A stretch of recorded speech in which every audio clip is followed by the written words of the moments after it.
chamar as crianças aqui à frente.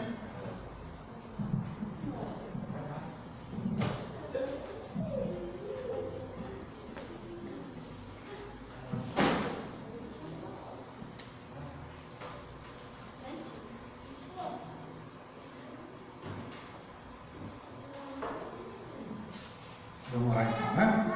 Só máscara linda. Vamos orar.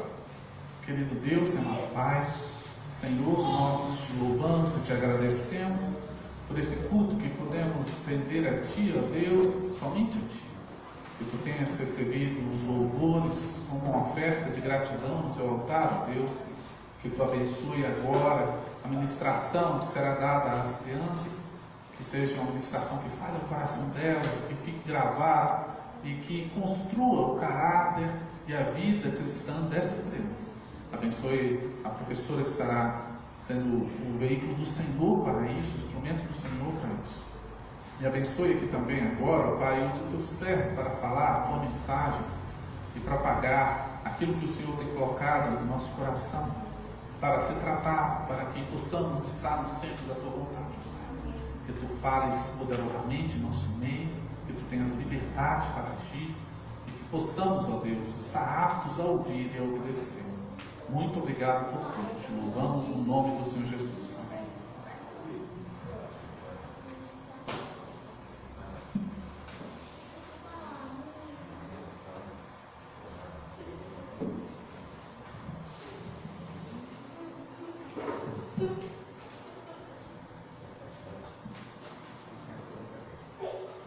Meus queridos, se existe algo que o homem busca incansavelmente nessa vida e que poucos acham, é o que se chama de felicidade. As pessoas atribuem ter felicidade com ter algo. E aí, normalmente, nós olhamos para aquela pessoa que está do outro lado, e aquela pessoa, ela demonstra atos que parecem ser felicidade. E hoje nós estamos numa era que isso é muito comum, né? Nós expressamos através de fotos e tiramos aquela selfie, publicamos aquilo no Face, no Instagram, e as pessoas olham e veem e falam: puxa, olha como fulano está feliz, fulano está viajando, olha como fulano está feliz, ele está numa festa, olha como fulano está feliz, ele está fazendo isso ou aquela atividade, ele comprou um carro novo, ele comprou uma casa nova. E aquilo é desenhado como se fossem motivos de felicidade. E eu não vou dizer que aquilo não traga, não vou dizer felicidade, mas traz algum tipo de alegria momentânea, algum tipo de alegria rápida. Mas depois o homem sente que há um vazio ali e ele procura de novo a felicidade, a tão procurada, a bendita felicidade. A Bíblia fala de um homem que era muito bem sucedido, um homem que tinha o seu talento reconhecido pelo rei, um homem que era amado pelos seus servos e pelos seus soldados, um homem que tinha um excelente conceito em todo o seu país, um homem que foi abençoado e usado por Deus para trazer juízo sobre Israel, um homem que tinha uma esposa que o amava e se preocupava com ele, um homem que era um valente de guerra. No entanto, ele era quase feliz. Ele não era feliz. Ele tinha tudo isso, mas não tinha felicidade. Ele tinha tudo isso, porém era leproso. Vamos abrir nossas Bíblias em 2 Reis, capítulo 5. E vamos falar um pouquinho sobre a história de Naamã. 2 Reis, capítulo 5, versos de 1 a 19.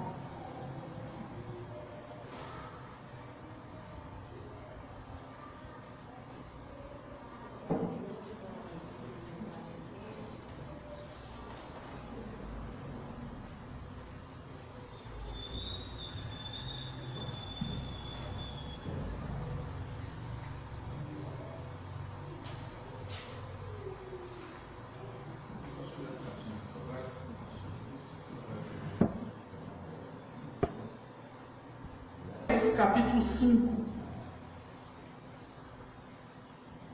versos de 1 a 19. A Bíblia diz assim: Naamã, comandante do exército do rei da Síria, era grande homem diante do seu senhor e de muito conceito, porque por ele o Senhor dera vitória à Síria. Ele era herói de guerra, porém leproso. Saíram tropas da Síria e da terra de Israel e levaram cativa uma menina, que foi a serviço da mulher de Naamã. Disse ela à sua senhora: tomara o meu senhor estivesse diante do profeta que está em Samaria, ele o restauraria da sua lepra. Então foi Naamã e disse ao seu senhor: assim falou a jovem que é da terra de Israel. Respondeu o rei da Síria: vai, anda, e enviarei uma carta ao rei de Israel. Ele partiu e levou consigo 10 talentos de prata, 6.000 ciclos de ouro e 10 vestes festivais. Levou também ao rei de Israel a carta que dizia: logo, em chegando a ti essa carta, saberás que eu te enviei Naamã, meu servo, para que o cures da sua lepra. Tendo lido o rei de Israel a carta, rasgou as suas vestes e disse: acaso sou Deus com poder de tirar a vida ou dá-la, para que este envie a mim um homem para eu curá-lo da sua lepra? Notai, pois, e vede que procura um pretexto para romper comigo. Ouvindo, porém, Eliseu, homem de Deus, que o rei de Israel rasgara as suas vestes, mandou dizer ao rei: por que rasgaste as tuas vestes? Deixai-o vir a mim, e saberá que há profeta em Israel. Veio, pois, Naamã com os seus cavalos e os seus carros, e parou à porta da casa de Eliseu. Então Eliseu lhe mandou um mensageiro, dizendo: vai, lava-te 7 vezes no Jordão, e a tua carne será restaurada, e ficarás limpo. Naamã, porém, muito se indignou, e se foi, dizendo: pensava eu que ele sairia a ter comigo, por-se-ia de pé, invocaria o nome do Senhor seu Deus, moveria a mão sobre o lugar da lepra e restauraria o leproso. Não são porventura Abana e Farfar, rios de Damasco, melhores do que todas as terras de Israel? Não poderia eu lavar-me neles e ficar limpo? E voltou-se e se foi com indignação. Então se chegaram a ele os seus oficiais e lhe disseram: meu pai, se te houvesse dito o profeta alguma coisa difícil, acaso não o farias? Quanto mais, já que apenas te disse: lava-te e ficarás limpo. Então desceu e mergulhou no Jordão 7 vezes, consoante a palavra do homem de Deus, e a sua carne se tornou como a carne de uma criança, e ficou limpo. Voltou ao homem de Deus, ele e toda a sua comitiva. Veio, pôs-se diante dele e disse: eis que agora reconheço que em toda a terra não há Deus, senão em Israel. Agora, pois, te peço que aceites um presente do teu servo. Porém ele disse: tão certo como vive o Senhor, em cuja presença estou, não aceitarei. Estou com ele para que aceitasse, mas ele recusou. Disse Naamã: se não queres, peço-te que ao teu servo seja dado levar uma carga de terra de 2 mulos, porque nunca mais oferecerei este teu servo holocausto nem sacrifício a outros deuses senão o Senhor. Nisto perdoe o Senhor teu servo. Quando o meu senhor entrar na casa de Rimom para lhe adorar, ele se encosta na minha mão, e eu também me tenha de encurvar na casa de Rimom. Quando assim me prostrar na casa de Rimom, nisto perdoe o Senhor teu servo. Elias lhe disse: vai em paz. Como eu disse, Naamã era uma pessoa quase feliz. Naamã tinha basicamente quase tudo que as pessoas consideram felicidade hoje em dia. Naamã tinha posição social, ele era reconhecido em toda a Síria. Nessa época a Síria havia dominado aquela parte do mundo conhecido, inclusive Israel. Naamã, ele era uma pessoa de posse, de dinheiro, Prova disso são os bens e as coisas que ele leva, o ouro, a prata e as vestes que eram costuradas com fios especiais. E ele levou isso como presente, é significado que ele tinha muito mais que isso. Naamã era uma pessoa que era amada pela sua esposa e pelos seus servos e pelos seus soldados, tanto que as pessoas o chamavam de meu pai. Dá para se dar uma ideia da questão da proximidade que havia ali. Naamã era uma pessoa que foi usada pelo próprio Deus, porque foi pela mão dele que Deus deu vitória à Síria sobre Israel. A Bíblia já começa no primeiro verso falando isso, porque por ele o Senhor dera vitória à Síria. Ele era um herói de guerra. Quando Naamã passava, as pessoas falavam: olha, lá vem Naamã, lá vem Naamã.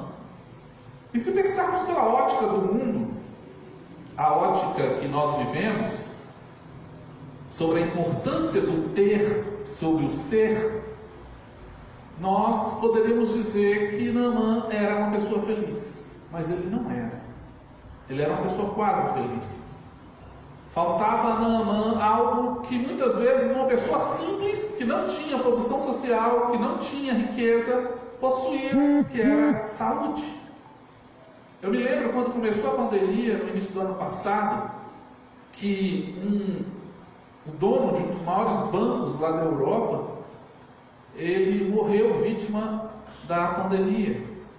E a filha dele soltou um comentário nos jornais e na internet, falando que o pai dela tinha dinheiro para comprar o que quisesse, e morreu faltando-lhe algo que era de graça, que era o oxigênio. Que ninguém precisava pagar nada para ter oxigênio, todo mundo respira oxigênio a todo instante. Estamos respirando, estamos vivos, agora estamos respirando oxigênio. No entanto, ele morreu faltando isso, que era de graça. Ou seja, todo o dinheiro que ele tinha não lhe valeu a saúde. E Naamã estava desse jeito. A Bíblia fala que Naamã era disso tudo, mas depois tem um porém. Termina-se com um mas. E é muito ruim quando nós começamos a falar várias coisas de alguém, mas no final você sente que, poxa, é muito elogio para uma pessoa só. Tem um mas aí no final, tem um porém aí no final. E era o que acontecia com Naamã. Vinha tudo isso, mas no final se falava, porém era leproso. A lepra ainda é uma doença muito grave, mas hoje há cura, há condições de se tratar. Mas na época não havia nenhum tipo de cura. Então a lepra era algo muito pior do que o Covid é hoje. Porque o Covid ele afeta menos pessoas. Muitas pessoas que são afetadas, elas têm ali um período de 14, 15 dias, depois elas saram. E ela tem uma mortalidade, com certeza, mas em relação a outras doenças é uma mortalidade baixa. A lepra nessa época aqui era uma sentença de morte, ou se essa morte não fosse muito rápida, porque a lepra, muitas vezes ela é lenta, ela começa e vai destruindo as extremidades. Então é normal a pessoa leprosa começar a perder os dedos, e perder as orelhas, e perder o nariz.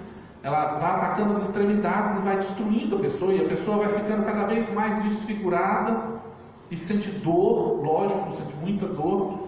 Mas a lepra demora, ela pode ficar com a pessoa ali anos e anos e anos até chegar a matar. E nessa época, um leproso normalmente ele era isolado. Naamã era um caso raro porque Naamã tinha uma posição social muito alta.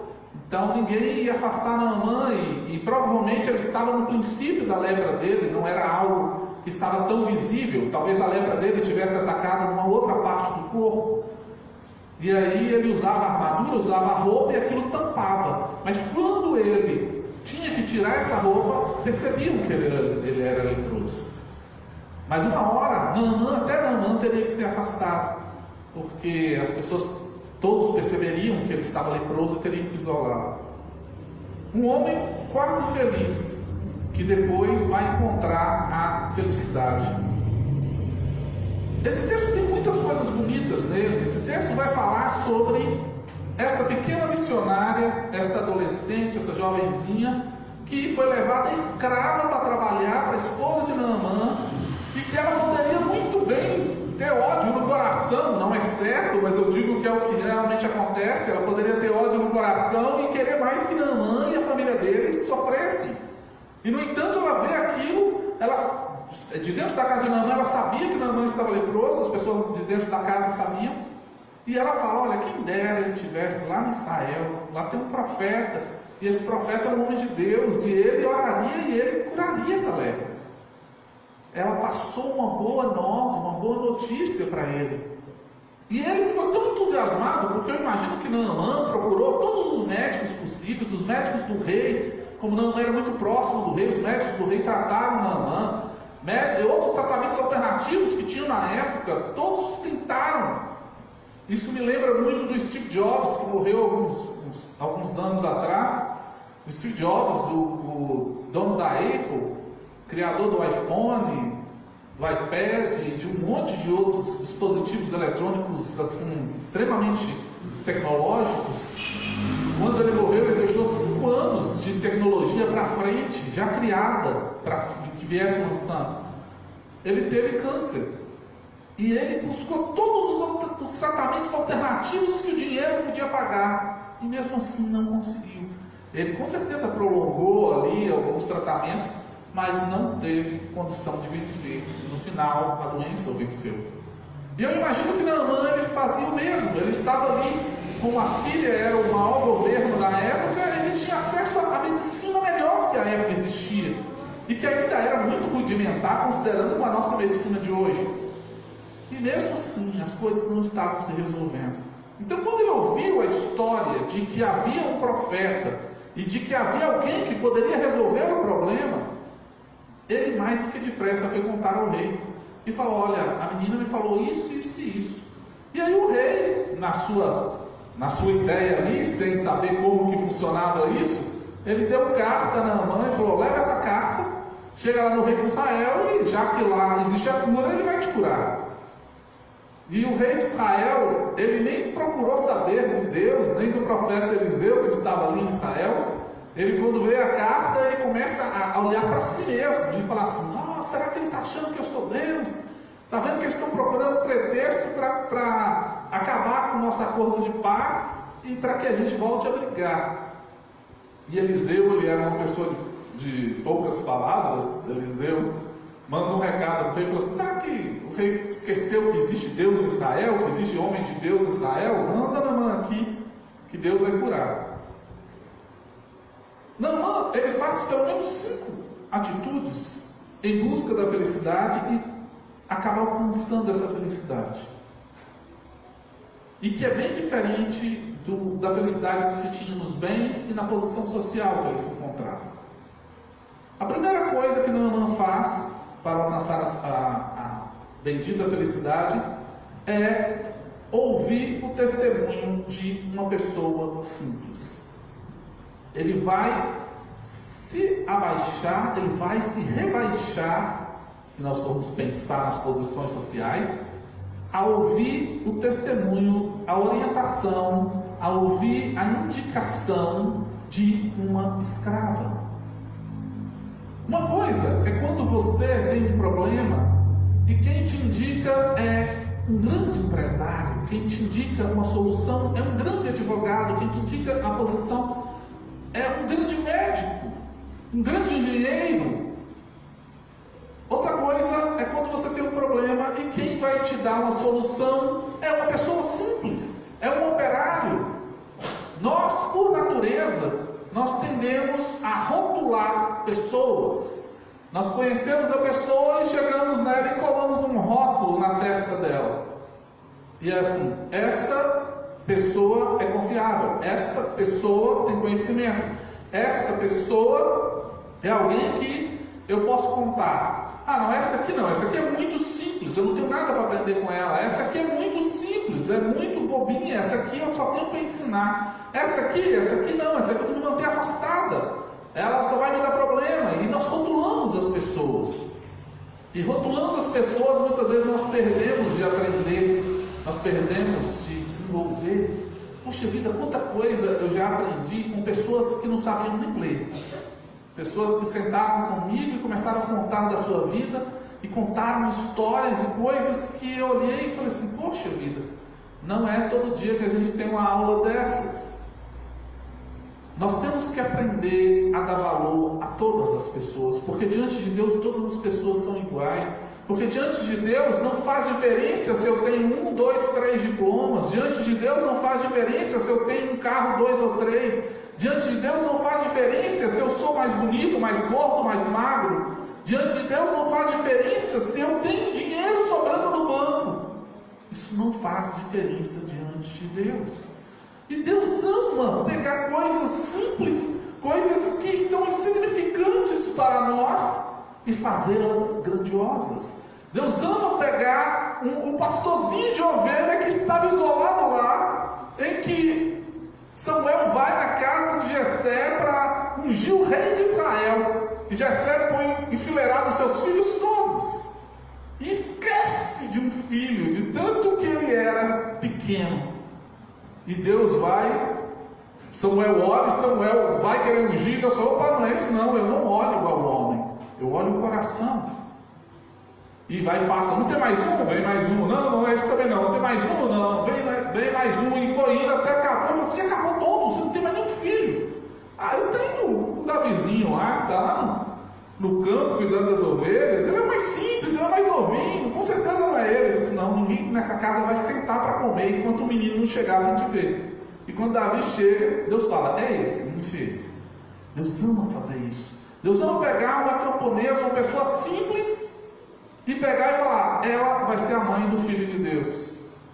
Podia ser uma princesa, podia ser uma rainha, podia ser uma das maiores mulheres, são as mulheres que mais destaque que tivesse na época, embora a mulher tivesse pouco destaque naquela época, mas podia ser uma mulher de destaque. Não, escolheu uma mulher simples, numa aldeia simples, numa pessoa que não tinha estruturas ali financeiras, e aí escolhe: vai ser a mãe do Filho de Deus, vai ser a mulher que eu vou escolher para Jesus nascer.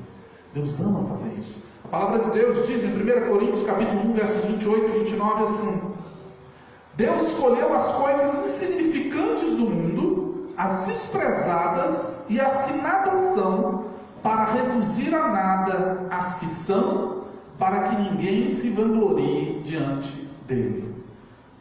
Ou seja, Deus escolheu as coisas mais humildes e mais simples para confundir e para mostrar que quando eu acho que eu sou sábio, quando eu acho que eu sou grande, quando eu acho que eu sou poderoso, eu sou nada. Eu tenho muito a aprender. Eu conheci pessoas que infelizmente chegaram a virar e falar assim: eu não tenho mais nada para aprender nessa vida. Sabe quando você não vai ter mais nada para aprender nessa vida? Quando você morrer. Você morreu, não tem mais nada para aprender nessa vida. Aí você vai aprender na outra, porque aí quando vier a vida eterna e você for viver eternamente com Deus, com certeza você vai aprender. Mas enquanto a vida, há aprendizado.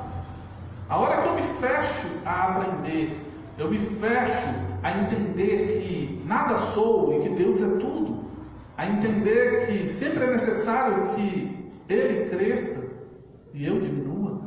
Enquanto eu não aprendo isso, eu não aprendo a ouvir a simplicidade da vida. E a felicidade está nas coisas simples. A felicidade não está nas coisas complexas. A felicidade está em ser simples como as pombas e prudente como as serpentes.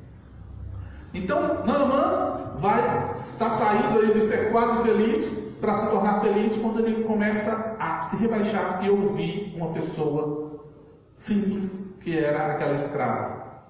Imagine que Naamã não desse ouvido. Imagine que Naamã falasse assim: besteira, olha, ela é mulher, numa época que mulher não tinha valor nenhum, e ela é escrava. Poxa, não vou dar ouvidos mesmo. Eu vou deixar de ouvir o doutor fulano de tal que está me tratando. Eu vou deixar de ouvir o sacerdote fulano de tal que está pedindo ao Deus Timon e aos outros deuses lá por mim, para ouvir uma escrava, para ouvir uma mulher que é escrava e que é ainda adolescente.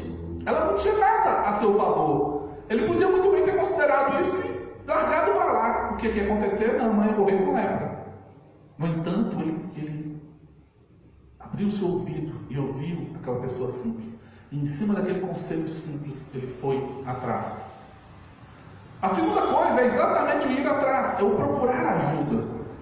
A Bíblia vai falar que quando ele ouviu isso e o rei falou com ele, ele partiu, ele seguiu em frente. Aqui existe muita profundidade. É comum ao ser humano, quando descobre um problema, ele ficar estarrecido, ele ficar congelado, ele travar ali e ele não movimentar mais. E o problema não vai se resolver sozinho. Se eu não me movimentar, se eu não buscar solução em Deus e buscar solução nas portas que Deus abrir, o problema não vai se resolver sozinho. Se a minha dificuldade é, eu perdi meu trabalho, eu perdi meu emprego, eu preciso pôr o pão de cada dia ali na mesa, se eu ficar estarrecido, ficar fechado em casa, ficar depressivo no meu quarto, ou se eu ficar o dia todo assistindo série na Netflix, assistindo filme, o dia todinho desse jeito, a situação não vai se resolver. É necessário buscar ajuda, é necessário se movimentar para ir atrás dessa ajuda, é necessário fazer a nossa parte dentro disso. Naamã não podia se curar. Os médicos que tratavam Naamã não podiam curá-lo. Os sacerdotes que oravam e rezavam por Naamã não podiam curá-lo. Então Naamã ouviu uma possibilidade. Existe um homem que serve ao Deus de Israel e ele vai te curar. O que Naamã faz? Naamã podia curar. Tá bom, mas eu vou ficar aqui. Se o Deus de Israel está lá, ele é Deus de Israel, vem me curar aqui também. Não, ele saiu, ele foi até o lugar, ele se movimentou, ele foi procurar ajuda. Normalmente nós tendemos a pensar assim: agora acabou, né? Agora lascou de vez. Agora acabou mesmo. Agora não tem cura. Agora não tem saída. Agora não tem condição de se resolver. E aí nós começamos a nos tornar negativos. E nós começamos a permitir que a derrota se instaure em nossa vida. E nós vamos, quanto mais nós atraímos essa derrota, mais lento nós ficamos, mais devagar nós ficamos, e mais começamos a praguejar. E aí, por natureza, nós começamos a culpar, se meu pai tivesse feito isso por mim, se meu irmão fosse mais bondoso comigo, se a minha esposa ou meu esposo fosse assim ou fosse assado, se Deus fizesse isso ou aquilo. Por quê? Porque Deus faz isso com fulano, não faz por mim. Porque Deus curou Beltrano e não me cura. E a gente começa a caçar culpados e continuamos inertes, sem movimentar. Então Naamã, quando encontrou um fio de esperança, ele se agarrou a esse fio de esperança e falou assim: é Israel, é o Deus de Israel que vai me curar? É um profeta lá? Então é para lá que eu vou. É para lá que eu vou buscar. E foi o que ele fez. Ele se movimentou e foi. A Bíblia diz em Isaías 55:6 que buscai o Senhor enquanto se pode achar e invocai-o enquanto está perto. Existe uma ação do homem, existe uma ação de buscar, existe uma ação de invocar. Não é simplesmente ficar parado. Eu já falei aqui, muitas vezes a pessoa ela pega e acha que vai ser fácil, que ela vai orar e vai chegar em casa e vai achar uma maleta cheia de dinheiro, cheia de barra de ouro. Isso não acontece.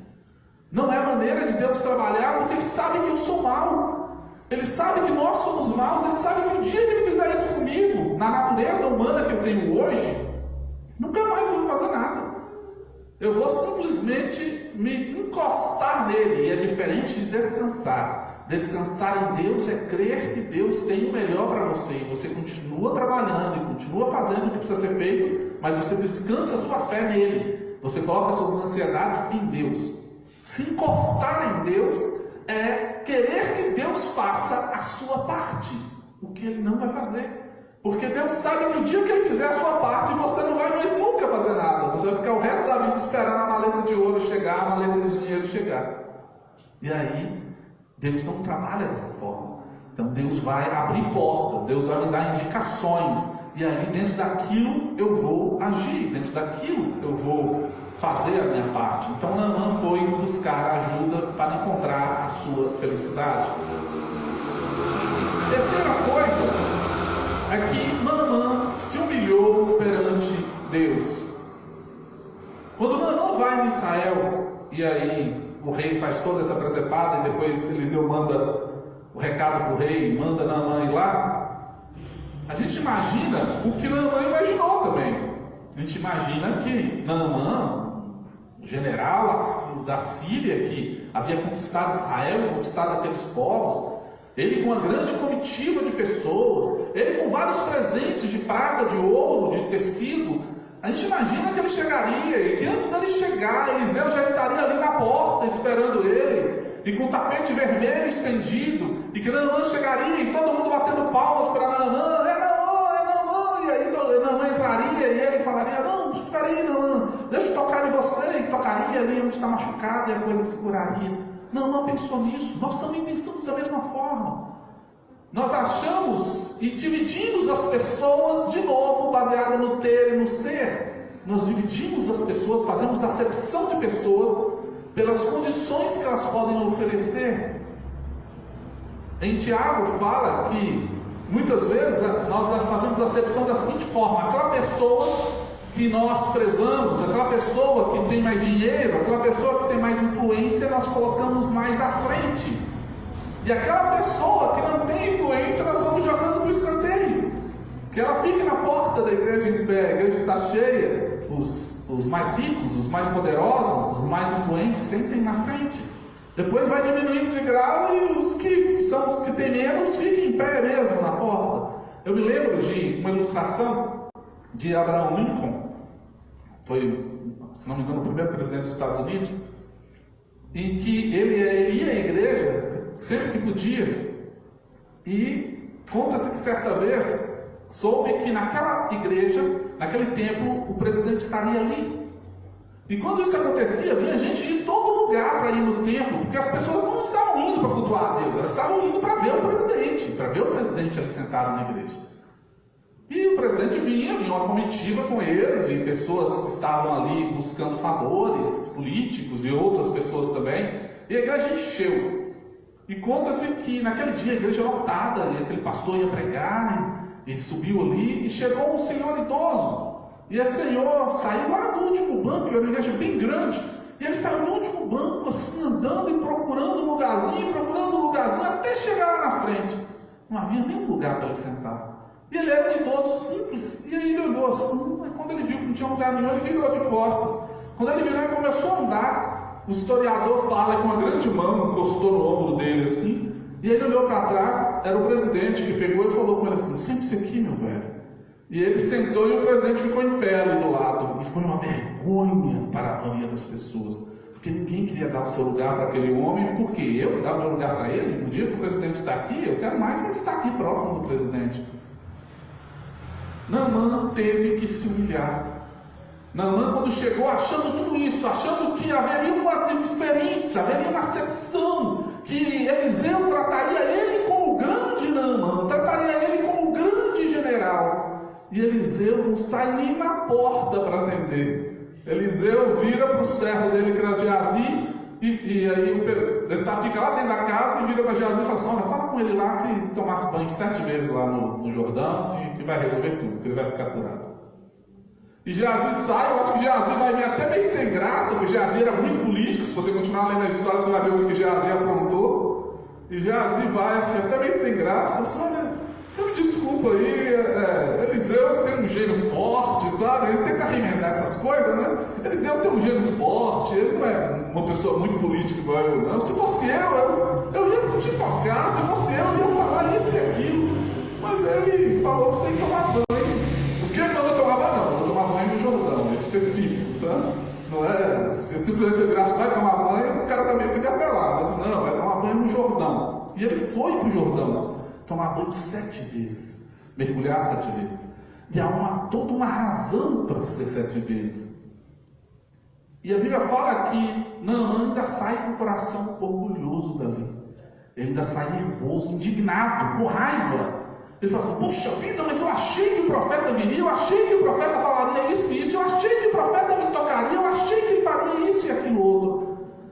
Não são Abana e Farfá, os rios lá de Damasco, de onde eu venho, que é a capital lá da Síria, não são esses rios muito melhores do que o Jordão, um rio mais limpo, um rio com mais beleza. Agora eu vou vir no Jordão, um rio sujo, um rio que eu não tenho a mínima intenção de me mergulhar, e eu vou ir para esse rio e vou tomar banho nesse rio. Não tem sentido. E aí a gente começa a usar lógica, né? E as coisas de Deus, elas não precisam seguir a lógica humana. E aí ele começou a usar lógica, eu falei assim: eu não vou fazer isso, não vou mesmo. E aí as pessoas que estavam na comitiva de Naamã, os oficiais, os servos dele, foram sábios. E de novo, a simplicidade daquela pessoa que está próxima. Eles viram para ele e falaram assim: ô meu pai, eles chamavam de meu pai, de tanto que eles gostavam dele. Ô meu pai, se o profeta tivesse pedido para você, para dar 3 mortais, rodar de cabeça para baixo, sair rolando no chão, pegar e comer grama, só para você sarar, você não ia fazer? É uma coisa difícil? Ainda mais tomar banho no rio. Poxa, é tão simples isso, é tão fácil. Gente, quantas vezes Deus nos toca e manda a gente fazer coisas simples e nós começamos a complicar a vida. Deus manda passar por uma porta, mas eu quero quebrar com a marreta outra porta aqui, quebrar essa aqui e sair por ela. Muito mais complexo. Deus me manda simplesmente colocar nas mãos dele algo e eu saio para tentar resolver, eu saio para buscar recurso e Deus fala: a solução é simples, e eu começo a inventar história. E é o que acontece quando Naamã percebe que era muito simples para encontrar a felicidade, muito simples para mudar. Ele pega e vai tomar seu banho. Mas tomar o banho exigia de Naamã algo mais do que um banho, exigia se humilhar. Porque quando Naamã tivesse, ele não ia tomar banho com couraça, vestido com armadura, porque ele ia enfiar dentro do rio e ia afundar e ficar lá dentro. Ele ia ter que tirar a armadura, tirar a roupa e entrar ali para tomar o banho. Quando ele fizesse isso, todos veriam que ele era leproso. A comitiva que estava junto sabia, mas as pessoas, as lavadeiras de roupa que estavam lá perto, as pessoas que estavam passando na rua, todo mundo ia ver isso. Que era Naamã? Naamã é leproso? Poxa vida, eu nunca imaginei que Naamã era leproso. Isso era para ele algo que feriria a sua posição, que feriria o status que ele tinha perante a sociedade. Mas ele fez. Ele falou: poxa, se fosse algo difícil eu não ia fazer, então vamos fazer isso sim. E eu imagino que a maior dificuldade de Naamã foi até o 6º mergulho. Porque Naamã mergulha a primeira vez e sai e olha e não tem nada mudado. Ele continua leproso. E ele mergulha de novo e sai e ele olha e ele continua leproso. E ele teve que fazer isso 7 vezes.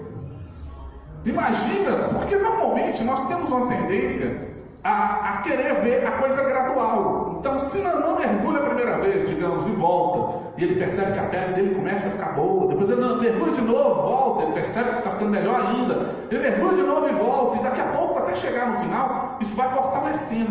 Mas não, Naamã mergulhou a primeira nada, a segunda nada, só quando ele mergulha a 7ª vez e fecha o que tinha que fazer, e ele se humilha, ele se rebaixa, e entende, aí que ele sai. E a Bíblia fala que a pele dele fica com a pele de uma criança, é totalmente restaurada, é totalmente transformada, e ele sai dali com uma pele totalmente nova, e um milagre fantástico.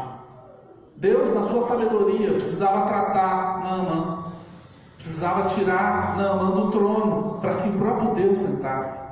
Deus, na sua sabedoria, precisava tirar a posição de Naamã para ele entender que Naamã estava naquela posição porque o próprio Deus o colocou ali. É Deus que movimenta as autoridades, é Ele que muda o coração do rei para que o rei faça o que precisa ser feito. A Bíblia diz em Tiago 4,6 que Deus se opõe aos orgulhosos, mas concede graça aos humildes. E também em Mateus 23,12 que quem a si mesmo se exaltar será humilhado, e quem a si mesmo se humilhar será exaltado. A maior prova de humilhação é a prova que o próprio Cristo dá. Jesus vem e se faz carne. Aquele que coordena o universo inteiro, que podia fazer qualquer coisa que quisesse, agora dependia de um pai e de uma mãe para pegar ele no colo e para fugir para o Egito, senão o rei o mataria.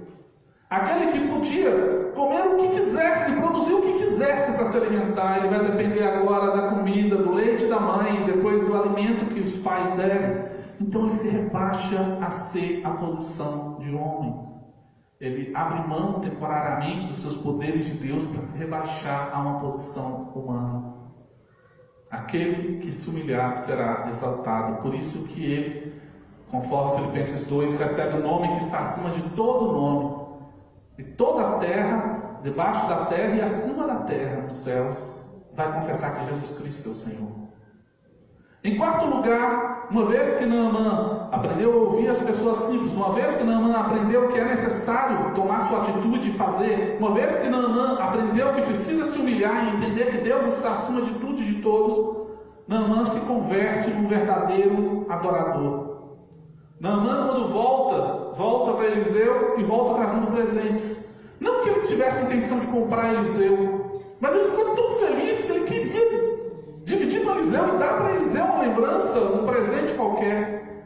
E Eliseu responde para ele praticamente o que Pedro e João respondem para o paralítico na Porta Formosa. Que ele fala: não tenho prata nem ouro, mas o que eu tenho eu te dou. Em nome de Jesus Cristo, levanta e anda. Ou seja, Eliseu responde para ele: olha, eu não tenho prata nem ouro, eu não preciso disso, isso não é o meu motivo de felicidade, não é isso que faz diferença na minha vida, eu não preciso disso, eu não preciso.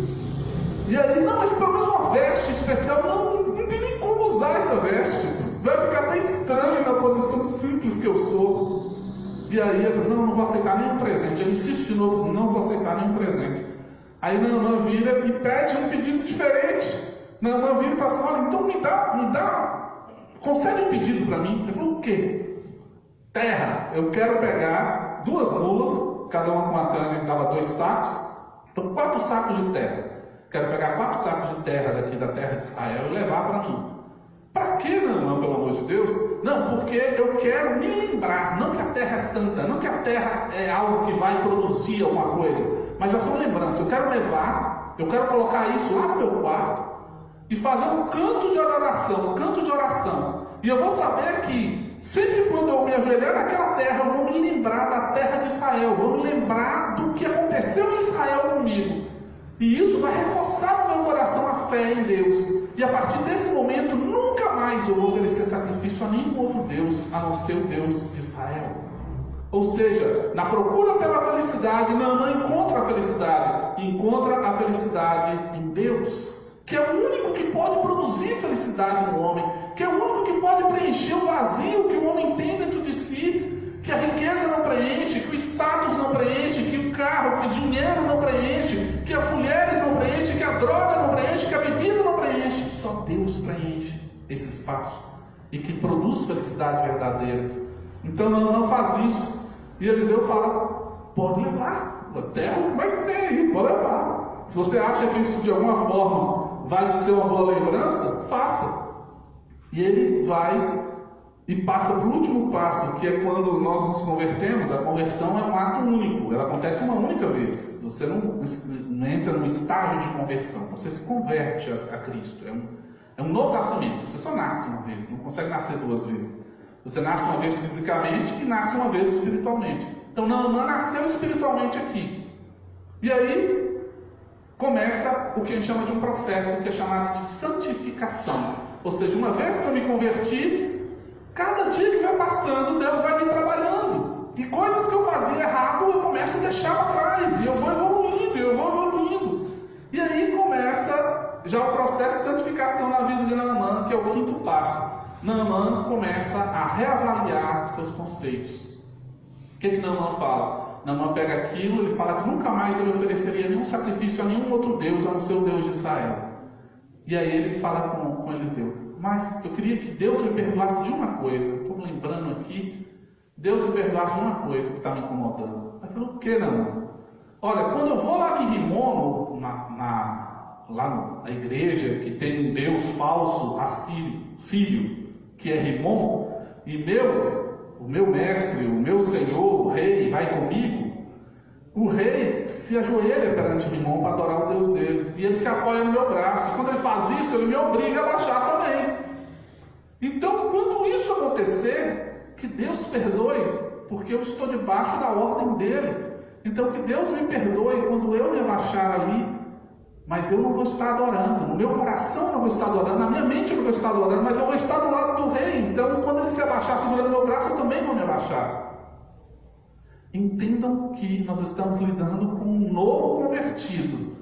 É muito comum uma pessoa se converter e ainda continuar bebendo um tempo. É muito comum uma pessoa se converter e ainda continuar fumando um tempo. É muito comum uma pessoa se converter e ainda ter resquícios do passado. Não acontece uma mudança, tipo assim, bateu aqui e sumiu tudo. Tem pessoas que sim, tem pessoas que conseguem abandonar certos vícios de uma vez só. Mas o processo de santificação é um processo. Por isso que vai acontecendo. Então, coisas que a pessoa fazia antes, que não incomodava, conforme ela vai se aproximando de Deus, Deus vai tratando. E ela vai se sentindo incomodada com aquilo. Naamã se converteu há 5 minutos. Ele já se sente incomodado em ter que se abaixar perante a estátua lá do Deus falso. Já é um processo de santificação de Deus. E embora nós não tenhamos mais da história de Naamã escrita, eu imagino que depois de algum tempo, quando Naamã foi criando ali sua estrutura de fé com Deus e foi prosperando nesse relacionamento, Naamã mesmo deve ter pedido ao rei para nem ir mais.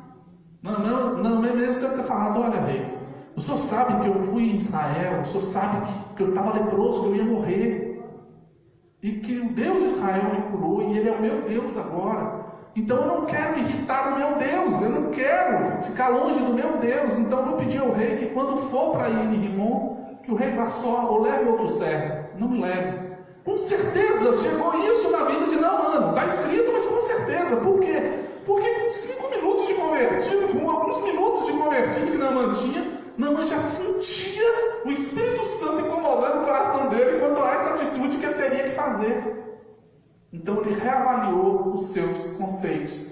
Por isso que em 2 Coríntios capítulo 5, verso 17, vai dizer que se alguém está em Cristo, nova criatura é. As coisas velhas se passaram, eis que tudo se fez novo. Naamã se torna ali uma nova criatura. Naamã, um homem quase feliz, ele voltou para casa feliz, curado e totalmente transformado. Como é que foi que isso aconteceu? Como que um homem quase feliz encontra a felicidade? Ele encontra dando ouvido ao testemunho de uma pessoa simples que pode ajudar e que está próximo. Ele encontra buscando ajuda em Deus diretamente e fazendo a sua parte. Ele encontra se humilhando diante de Deus e entendendo que posição social, que riqueza, que força, que tudo isso vem de Deus. Ele encontra se convertendo num verdadeiro adorador e entendendo que só Deus é Deus e que eu devo adorá-lo em espírito e em verdade. E ele encontra reavaliando os seus conceitos e permitindo que Deus, a cada momento, retrabalhe a sua vida, para que a cada dia ele se pareça mais com o Senhor, para que cada dia ele se aproxime mais do seu Senhor. Conta-se que certa vez um mineiro de carvão se converteu. Ele era uma pessoa muito complicada, uma pessoa rebelde, uma pessoa bruta com a família. Ele era uma pessoa que bebia muito e que gastava o seu dinheiro demais desviando em cachaça. E com poucos dias de convertido, houve uma mudança grande na vida dele. E ele foi almoçar certo dia com seus amigos, e os amigos começaram a fazer graça com ele. E falaram: e aí, ó Carlos, hein? Você não sabe que na Bíblia está escrito que Jesus transformou a água em vinho? E aí ele não conhecia muito de Bíblia ainda, tinha pouquíssimo tempo de convertido. Aí ele foi e respondeu assim: eu não sei se Jesus transformou água em vinho, mas eu sei que na minha vida Jesus transformou cachaça em pão para os meus filhos. E aí aquelas pessoas calaram a boca na hora. Como saber e entender que os milagres existem, olhando o milagre que Cristo já fez em nossas próprias vidas? Como saber que é verdade o que está escrito na Bíblia? Quando eu olho para a minha própria vida e entendo tanto que eu mudei, quando eu olho desde o momento que conheci Jesus até hoje e vejo o tanto que Cristo fez por mim, o tanto que Deus fez por mim, mesmo não sendo merecedor. Como entender que eu estou e eu alcancei e continuo andando dentro da verdadeira felicidade? Quando eu percebo que Cristo basta para mim. Quando eu percebo que Jesus já preencheu tudo que eu precisava. Não significa que esteja errado eu ter um carro, eu ter uma casa, uma fazenda, ter dinheiro. Não, isso não é errado. Mas se a minha felicidade está depositada nisso, ainda falta alguma coisa. Ainda falta se tornar verdadeiro adorador, ainda falta reavaliar conceitos. A minha felicidade tem que estar depositada em Cristo. A minha felicidade tem que estar depositada em Deus. E aí as demais coisas que virão vão ser acrescentadas por Deus, mas não é o lugar onde a minha felicidade está. A minha felicidade é servir a Deus e amar a Deus acima de todas as coisas. E dessa forma amar o próximo como a mim mesmo. Amém? Curve sua cabeça. Querido Deus e amado Pai, Senhor, te louvamos e te agradecemos porque nós sabemos que o Senhor é bom o tempo todo. E o Senhor tem a todo instante nos livrado do mal, nos protegido e nos guardado. Senhor, que o Senhor nos perdoe todas as vezes que nós complicamos a vida. Todas as vezes que nós buscamos a felicidade naquilo que não é o que o Senhor tem determinado. Todas as vezes que nós buscamos a felicidade em alguma coisa, quando a verdadeira felicidade está em Ti, ó Deus. Que nós possamos descansar em Teus braços, mas fazendo aquilo que o Senhor quer que seja feito, testemunhando e cumprindo os propósitos que o Senhor tem para nós. Que nós possamos realmente nos tornar verdadeiros adoradores. Pessoas que adorem a Deus em espírito e em verdade. Pessoas que façam diferença no meio onde estão inseridas e que possam refletir o brilho de Jesus nas suas palavras, nos seus pensamentos, nas suas atitudes. E que o lugar onde estamos seja um lugar onde Cristo reina, começando por nós e por nossa família. Senhor, que nós possamos buscar Te servir pelo que o Senhor é e não pelo que o Senhor pode oferecer. Que nós possamos, ó Deus, cada vez mais, no processo de santificação, sermos moldados para nos parecer com o Senhor Jesus. Que Tu venhas e tenha a primazia, que Tu tenhas, Senhor, o primeiro lugar em tudo que fizermos. E que Tu abençoe grandemente a vida de cada um que está aqui. Que Tu fale poderosamente ao coração de cada um. E que ao sair por aquelas portas, ó Deus, nós possamos sair cheios da Tua presença e da Tua graça. E que a Tua palavra continue falando aos nossos corações. Muito obrigado por tudo, Senhor. Te louvamos e te agradecemos. No nome do Senhor Jesus. Amém.